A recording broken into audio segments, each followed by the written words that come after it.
Ernie, when you have a guy like Luka who has no fear, thinks he's the best player in the world, he don't think anybody can stop him. We're seeing the most unstoppable offensive player in the NBA. James Harden is the greatest scorer in the game today. I've said it before, James Harden is the best one-on-one player I may have ever seen in my life. You're talking about a 6'7" guard, goes and gets you 60-20. This man had 60 points, 11 assists, and 10 rebounds. He's one of the great offensive players we have ever seen. No, he is the game plan. I'm not a system player. I am a system. History often repeats itself in one way or another, and in basketball, the game has evolved in a continuous cycle. For the heliocentric style of play, it's come and gone in many different forms, but they all have amounted to the exact same results. Luka Doncic is just the latest example to this much bigger experiment.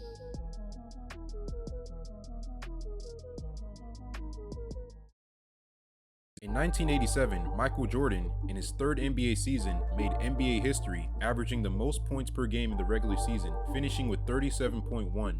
Excluding Will, of course, because his stats are beyond ridiculous. This guy has a top 4 spots to himself, all in consecutive seasons, and 50 points per game? No one is ever touching that. And despite putting up an historic all-time season, Jordan and the Bulls got swept in the first round of those playoffs by Larry Bird and the Boston Celtics. The next season, he averaged 35 points per game and became league MVP and still found no playoff success.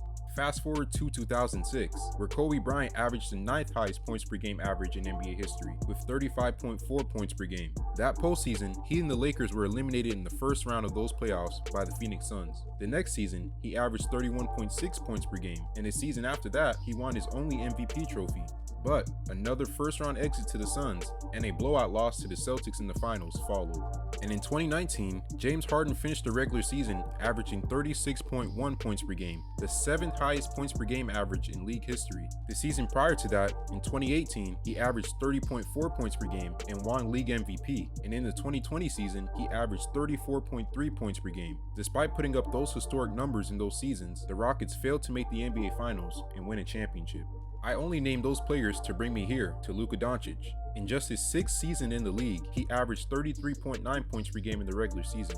That puts him at number 18 for highest points per game average in NBA history. The season prior, he averaged 32.4 points per game. And in those 2 seasons, Doncic and the Mavs missed the playoffs in 2023 and lost to the Celtics in the NBA Finals in 2024. All 4 of these players have something in common. They're all generational scorers of the basketball and have put up some of the best individual seasons scoring-wise, all with the same style of play. Some call it hero ball, others call it ball hogging, but the term commonly used is heliocentric offense, helio ball for short. An offense that is centered around a single player. That player handles the responsibility of scoring and playmaking for a team.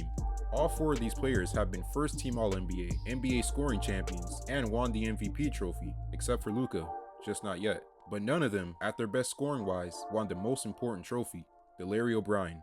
In fact, it wasn't until Jordan and Kobe began to do less that they were able to lead their team to championships.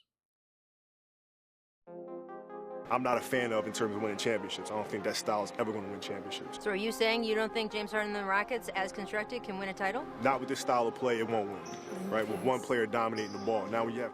As it's often stated, basketball is a team sport. No matter how good you are individually, the chances of you winning alone are greatly lowered if you don't have good teammates surrounding you. Kobe and Jordan went through this before they were able to lead their team to championships. The offseason after Jordan averaged 37 points per game, the Bulls were able to acquire Scottie Pippen during the NBA draft. And as Pippen began to get better, Jordan began to do less. Compare Jordan's 37 points per game season to the season where he won his first championship in 1991. He averaged more assists, less points, less turnovers, and his usage percentage significantly dropped. Take a look at Kobe Bryant, the season he averaged 35, to the year he won his first championship without Shaq. After the Lakers acquired Pau Gasol, midway during the 2008 regular season, Kobe Bryant averaged more assists, less points, less turnovers, and his usage percentage as well dropped a significant amount.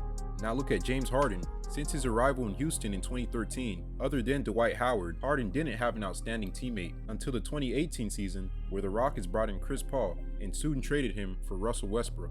Since Harden began to play alongside of Westbrook and Paul, his assist numbers have lowered, but his turnovers, points per game, and usage percentage have remained fairly consistent.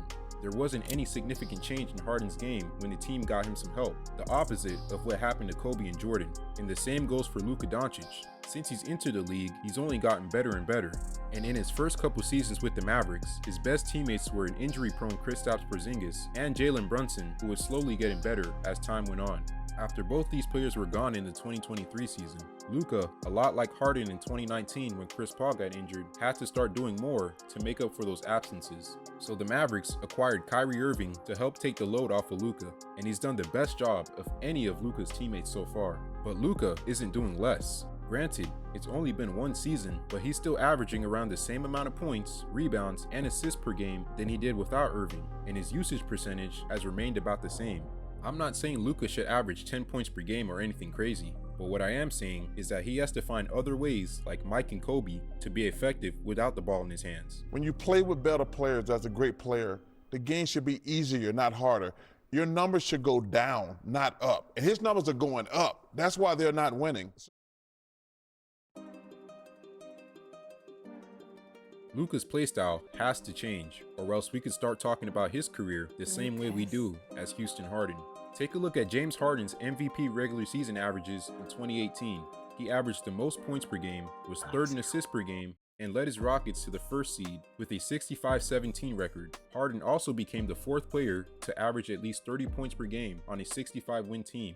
The other three players are Steph Curry, Michael Jordan, and Kareem. Now compare them to Luka's stats this past season. Luka pretty much has him beat, but this isn't where the comparison starts. The advanced stats tell the bigger story. Almost identical player efficiency ratings, total shooting percentage, usage percentage, win shares, value over replacement player, and box plus minus. Similar play styles that come out to similar results. From the step back threes, drawing fouls, terrific lob passers, and even down to being the only two players in NBA history with a 60-point triple-double. And the comparisons don't stop there. In his first season with Chris Paul, the two became the highest scoring duo in the entire league, and that trend continued with Westbrook 2 years later, when the two combined to average 61.5 points per game. That's the highest scoring duo in NBA history since the merger. Now take a guess who you think is the second highest scoring duo in NBA history. Luka Doncic and Kyrie Irving at 59.5 points per game. And with two similar players leading the charge, both their teams followed. The 2018 Rockets and 2024 Mavericks were top 2 in percentage of their field goals attempted being from 3, both top 3 in the percentage of their points being from the 3-point line, and both first in percentage of 3-pointers scored, assisted, and unassisted. The numbers don't lie. Luka Doncic is practically on the same path James Harden was just on. Another interesting thing that separates Mike and Kobe from Luka and Harden is their defense. During the best scoring years of Jordan's career from 1987 to 1990, Jordan was either first team all-defense or had a Defensive Player of the Year vote. He went on to win the award in 1988 while averaging 35 points per game. Kobe Bryant as well was first team all-defense during his best scoring years. His skills title the last 2 years. Kobe in the three-point shot. He's making them work here. There's no doubt about it. Good stuff. More to shoot. And trap. And travel. While James Harden, his best scoring years, had no defensive honors. And throws it down. Talk about serendipity. The ball hit Terry's back. As well as Luka at the moment. The players that led their teams to championships had an increased focus on the defensive end than the two players that haven't won. And similarly, Doncic and Harden, with all their offensive greatness, their biggest weakness has often been regarded as their defense. And this was magnified for Luka with him being historically bad on the defensive end this past postseason run. Luka doesn't have to be the greatest defender, or even first or second all-defensive team player, but to get away from the great offensive player but defensive reliability narrative, Doncic is going to have to put in more effort and energy on the defensive end, even if that means his play on the offensive end takes a hit. Now there's a real possibility that Doncic goes out and leads the Mavericks to victory next season, and I'm completely wrong about making this entire video. In his relatively short playoff resume, Luka has shown that he rarely comes up small in big playoff moments, and the same cannot be said for Harden. Some of his performances were so bad, he's been accused of quitting multiple times. On this particular night, I've had 5 Hall of Famers, 5, text me and literally have accused James Harden of quitting. This clip has nothing to do with Houston Harden. I just think it's funny. Could Luka continue down the Harden path and win a championship with Helio Ball? Who knows? But what I do know is that if he wants to maximize his chances of hoisting a Larry O'Brien, he needs to change something about his playstyle. Whether that's less time with the ball in his hands or stopping himself from being a defensive liability.